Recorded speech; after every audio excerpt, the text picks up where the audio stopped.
के दुकान देखी डोला ताई मान मनवा रह जला हार के ब्यूटी घटा दिहलू ताज महल के शोरूम से आइल बड़ू नया तू निकल के शोरूम से आइल बड़ू नया तू निकल के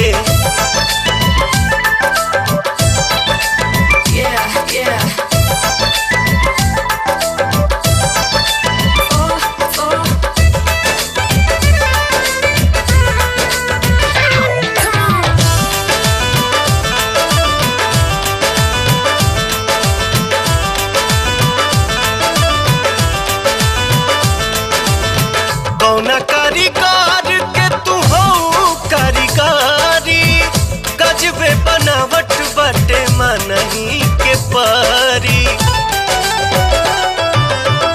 कौना कारीगर के तू हो कारीगरी गजबे बनावट बटे मनही के परी खुशबू तारू रोडवा पचाल के शोरूम से आइल बड़ू नया तू निकल के शोरूम से आइल बड़ू नया तू निकल के नया तू निकल के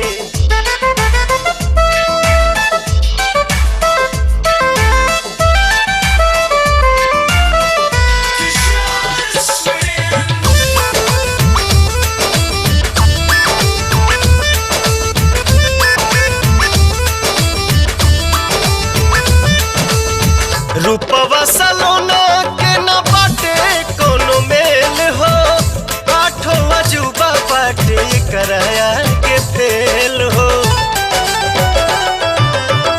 रूपवा सलोना के न बाटे कोनो मेल हो आठो अजूबा बाटे कराया के फेल हो मुस्की तो हाथ लागे भुलावा कमाल के शोरूम से आइल बड़ू नया तू निकल के शोरूम से आइल बड़ू नया तू निकल के नया तू निकल के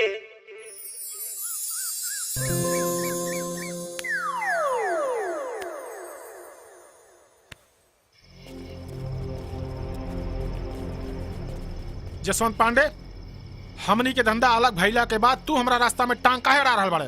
हम तोरा रास्ता में टांग अड़ा रहल बानी कि तू हमरा रास्ता में टांग अड़ा रहल बाड़े? हमरा गोडाउन में आग लगवा के खाक कर दिले तोहरे अलावा और केकर हिम्मत बा ई एरिया में ई काम करे के? अरे वो छोड़ा हमरा अमीना बाग वाली फैक्ट्री में 2 नंबर के माल बा ई तोरा के पता रहे वो खबर पुलिस में बता के माल पकड़वालोस। जसवंत हमके फालतू बकवास ना चाहिए हमरा सवाल के जवाब चाहिए बस। तो हमरा के अच्छी तरह से जानता रहे सच सच बक दे छोड़ दे नाता नाटका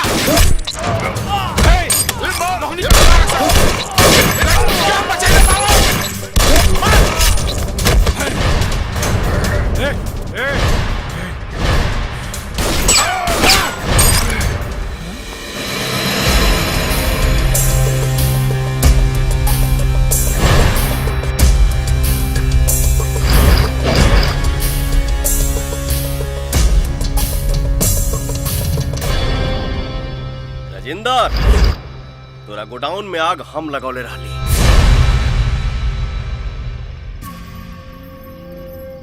और यशवंत तोरे फैक्ट्री के 2 नंबर के माल भी हम ही पकड़वाले रहली और आज तू दोनों के मुआई। हमनी से तोर का दुश्मनी बा? याद कर सऊ बच्चा के जेकरा माई के गला में फांसी डाल के तोहनी के मुआ देले रहला सा।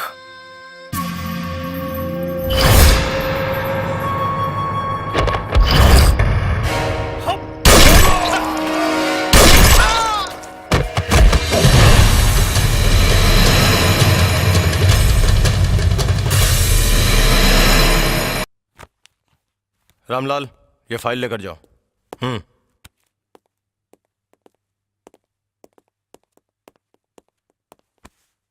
जय हिंद सर। जय हिंद। आपने बुलाया सर? हाँ धर्म, तुम्हारी नियुक्ति एक ऐसे खतरनाक अपराधी को पकड़ने के लिए की जा रही है जो खतरनाक के साथ चालाक भी है। और हाँ, उसकी एक खासियत है, वो पुलिस वालों को खबर करके क्राइम करता है। सर, उसकी कोई तस्वीर?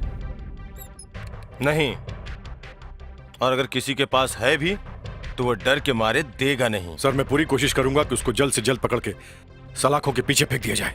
Best of luck. Thank you sir. जय हिंद। जय हिंद। अरे ये विषय में तर पूरा रिक्लियर राणी बाबा 2 नंबर काहे काढ दिलेस डीजे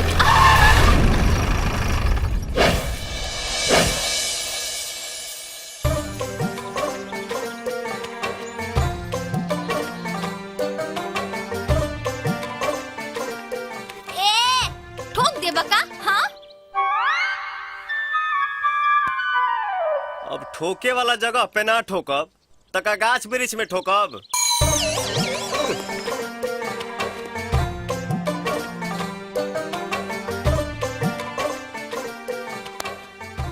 केहू के नजर ना लग जाए। आज से ही ताजमहल हमार बा।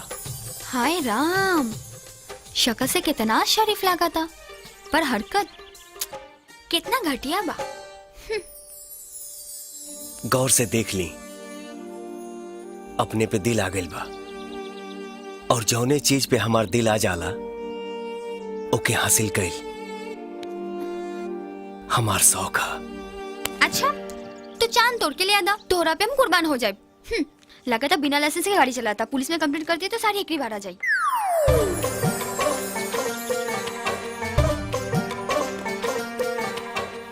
नजर से इशारा नजर कर गई, एहबीर के केहू घर से बेघर कर गई। फिर बढ़ल महंगाई। बाबूजी, अरे बेटी आओ आओ आओ। अरे रहुआ देखा अपना तो बहुत खुश हो जाए। ये देखी, हर विषय में हमार डिक्टेंशन आइल बा। अरे वाह। हाँ, अरे देखी ना, इंग्लिश में 95, मैथमेटिक्स में 93, फिजिक्स में 92, केमिस्ट्री में 94, इकोनॉमिक्स में 93। आए हाय। अरे बेटी, डिक्टेंशन काहे ना मिली? तू मास्टर दीनानाथ की बेटी बाड़ू, डिक्टेंशन तो मिलबा ही करी। लेकिन का बता बेटी। अरे बाबूजी, का भइल? का सोचे लगनी? कुछ ना बेटी, अगर आज तोहार माई होती ना तो कितना खुश होती ये देख के। छोड़ी ना बाबूजी। हाँ बेटी। अब तो हमार माई और बाबूजी दोनों ही रहुआ बने। आप खुश तो हम खुश। बेटी खुश रहा, खुश रहा। और रहुआ भी। हाँ।